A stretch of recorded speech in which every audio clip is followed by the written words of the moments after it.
You're trying everything, but still your IELTS reading score isn't improving. Have you ever felt like that? Don't worry, because in this video, I'm going to show you the exact tips and tricks that will boost your IELTS reading score to a band 9. And the last one is the most important tip. So make sure to watch this video till the very end. So starting with the first tip, which is increasing your reading speed. Now this tip is very important because you're given 3 long comprehensions to read, and your reading speed needs to be fast if you want to complete the IELTS reading test quickly and in time. Now it's only common sense that by continuously reading you will develop your reading speed. But here I will emphasize also to improve your vocabulary. Why improving vocabulary? How will it help me read fast? Let's take an example. Suppose you're given a passage that contains super complex words, and when you read through the first line, you encounter a complex word. Now you will stop there, try to think of it, and waste some time there. Also, you move to the second line, repeat the same process, you find a complex word, and you waste some time on it. Now in the third line, fourth line, and so on. This way, you spend a lot of time on a single paragraph.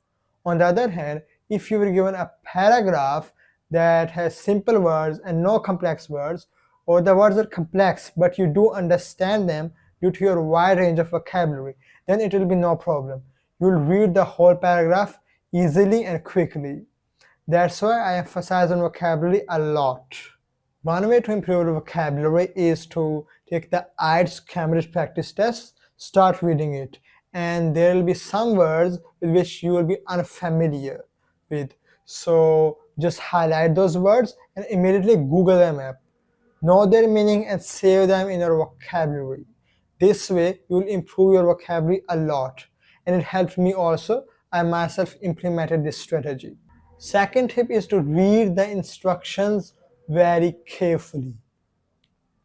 Now I've seen every student doing this, that as soon as they receive the reading comprehension sheet, they immediately start reading the questions without even paying any heed to the instructions. Because in particular questions like summary completion, note completion, there is mentioned specifically that you can use only one word or no more than 3 words.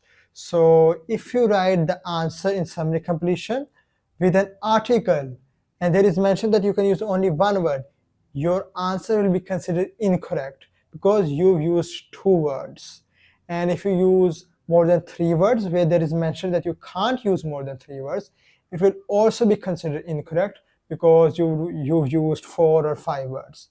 So paying attention to the instructions is very important. Moreover, in questions like matching headings, matching features, matching information, there is a specific instruction given that you may use a letter more than once. And whenever this instruction is given, you must get the confirmation. It should be like confirm that an answer alphabet will be repeated. For example, take this question. Here the instructions are given. You may use any letter more than once. And there are 4 alphabets given: A, B, C, and D. And I've attempted these, and the answer to these questions are C, A, B, D, and A. Look here, A is repeated.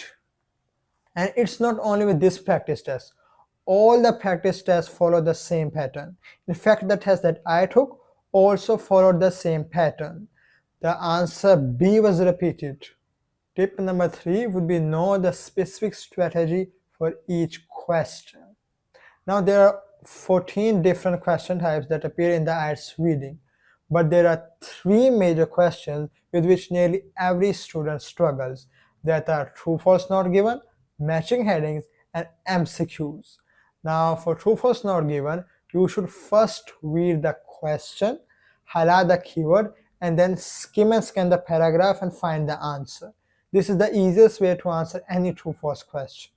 But for matching heading questions, it's the complete opposite.